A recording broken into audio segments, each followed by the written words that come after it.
அதுக்கடையில் சேரனுக்கு வந்து டைரக்டரை பார்த்தோன்னே என்ன மாதிரி ஒரு ஃபீலிங் வந்ததோ மேடையில் கூப்பிட்டு, அந்த மாதிரி அந்த டைரக்டருக்கு பதிலாக த்ரிஷா வந்து இப்போ மேடைக்கு வரணுங்கிறது என்னுடைய விருப்பம்.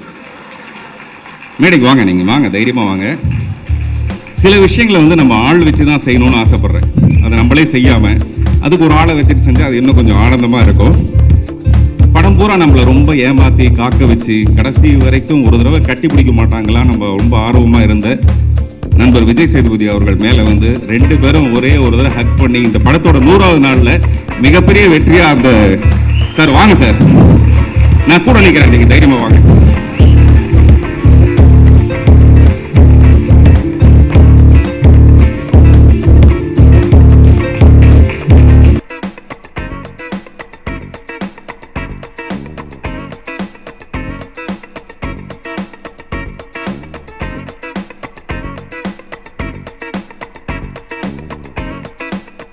போதும் வாய்ச்சது. இதான் படத்தோட கிளைமேக்ஸ் பார்த்தீங்களா? பாருங்க, இதை விட நான் வேற என்ன பண்ண முடியும் யோசிச்சு பாருங்க. எனக்கு எவ்வளவு பெரிய பெருந்தன்மை. அதுவும் யாரங்க த்ரிஷா மாதிரி ஒரு பொண்ணு மேடையில் நிற்க வச்சு. நான் எழுதியிருக்கேன், உருவம் தவிர்த்து உணர தொடங்கு, கடவுளோ காதலோ. காதலாக இருந்தாலும் சரி, கடவுளாக இருந்தாலும் சரி, உருவத்தை தவிர்த்துட்டு பார்த்தோம்னா அங்கே ஒரு பியூட்டிஃபுல்லான ஒரு விஷயம் இருக்கும்ன்ட்டு.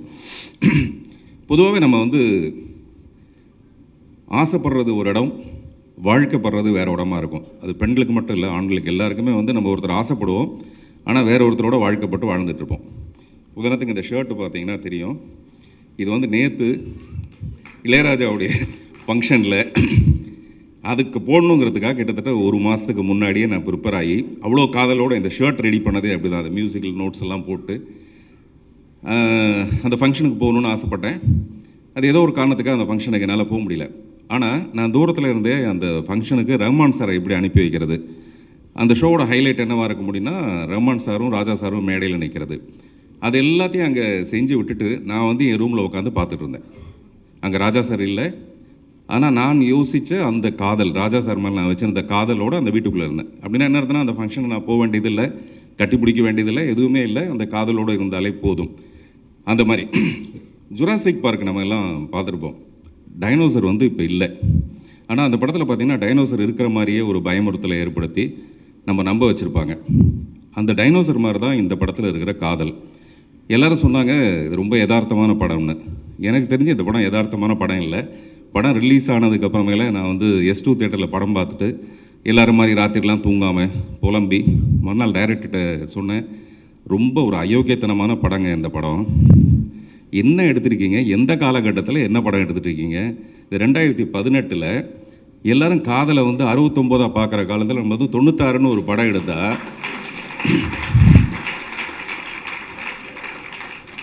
என்ன இது இப்படி ஒரு அநியாயமான படம். ஆனால் இப்போ அழகியில் கூட பார்த்தீங்கன்னா அழகியில் வந்து அவங்க 2 பேரும் சேராமல் இருக்கிறதுக்கு ஒரு காரணம் ஒன்று உண்டு. இவனுக்கு கல்யாணம் ஆகிடுச்சு, குழந்தைங்க இருக்குது, அந்த பொண்ணு வந்து 2 பேரும் சேர்ந்தால் ரொம்ப அயோக்கியத்தனமாக இருக்கும். ஆனால் இந்த படத்தில் பார்த்தோம்னா அவங்க 2 பேரும் ஒரே ஒரு தடவை கட்டி பிடிச்சாங்கன்னா கூட அவ்வளோ சந்தோஷமாக இருக்கும் நமக்கு படம் பார்க்குறவங்களுக்கு.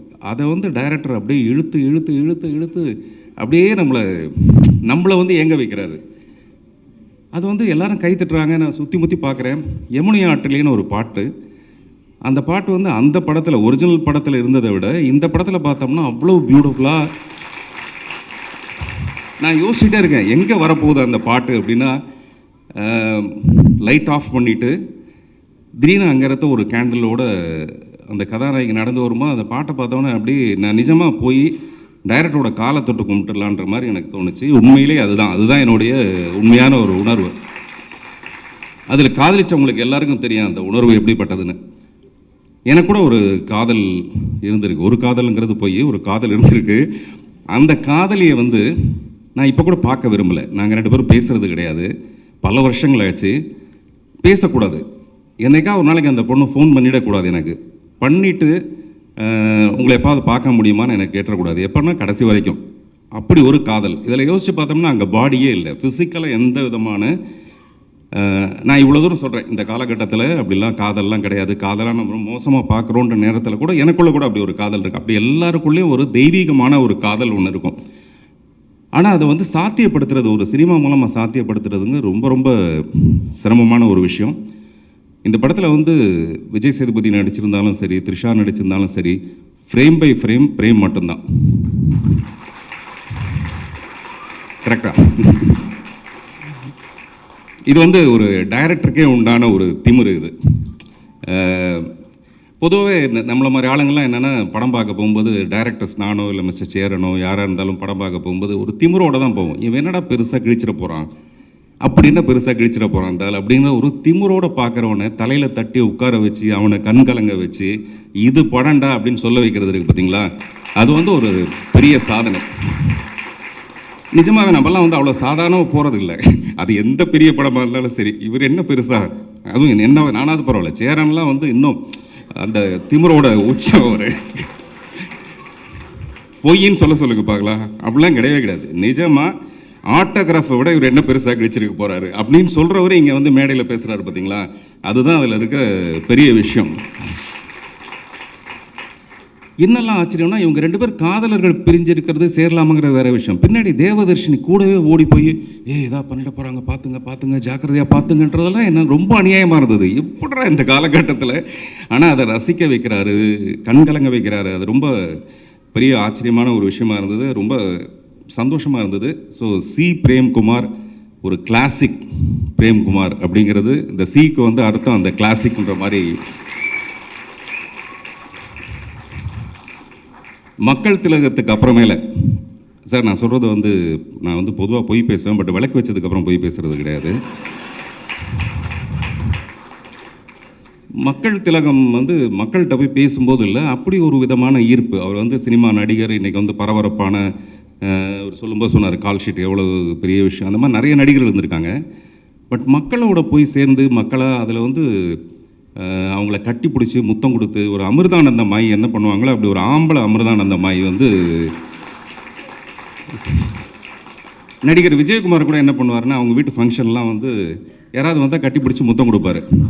வயசானவங்கலாம் வருவாங்க, அவர் கட்டி பிடிச்சி முத்தம் கொடுப்பார். ஏன்னா பின்னாடி ஒரு பொண்ணு வந்துகிட்டு இருக்கு, அந்த பொண்ணை கட்டி பிடிக்கணும்னா அந்த பொண்ணை மட்டும் கட்டி பிடிச்சா தப்பாக இருக்குமேன்னு சொல்லிட்டு இங்கேருந்தே ஆரம்பிப்பார். நானும் அப்படி தான் பார்ப்பேன், இவர் வந்து இந்த மாதிரி தான் ஆரம்பிக்கிறாரு போல இருக்கு அப்படின்னு சொல்லிட்டு. எனக்கு தெரிஞ்சு சினிமாவில் ஹீரோவாக நடிக்கிறவங்க ஒரு காலகட்டத்தில் மக்களை பற்றி சமூகத்தை பற்றி பேசுவாங்களே தவிர அவங்களுக்கு ஏதாவது நல்லது செய்யணும்னா ஒன்றுமே பிடுங்க மாட்டாங்க.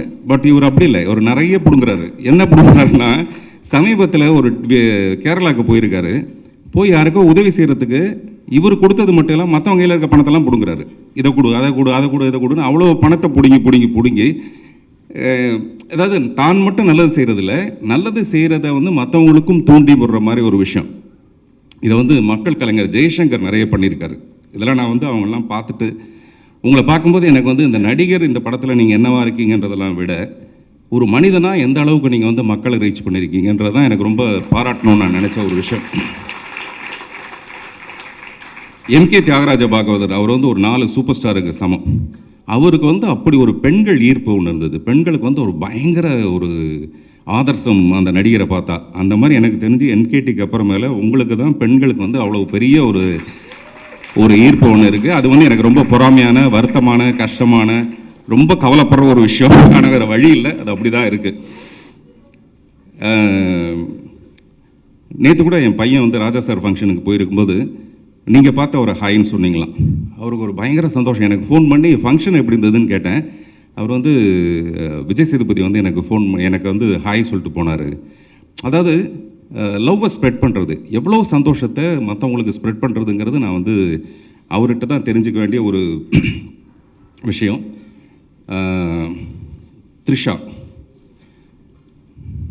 பற்றி என்ன சொல்லலாம் பாருங்கள். நான் ஒன்றுமே சொல்ல கை தட்டுறாங்க. அப்போ நான் சொன்னால் என்ன அவங்க யோசிச்சு பாருங்கள். சில படங்களுக்கு வேணால் த்ரிஷா இல்லைன்னா நயன்தாரா, ஆனால் இந்த படத்துக்கு த்ரிஷா இல்லைன்னா த்ரிஷா மட்டும்தான். இந்த படத்தில் ஹீரோ காத்துட்டு இருக்க மாதிரி நம்மளும் காத்துக்கிட்டே இருக்கலாம். ரொம்ப வருஷமாக காத்துக்கிட்டே இருந்து த்ரிஷா வந்தால் எடுக்கலாம் இந்த படம். அவ்வளோ தூரம் அப்படியே என்ன சொல்கிறது, அவ்வளோ ரொம்ப சூட்டபுளாக இருந்தது.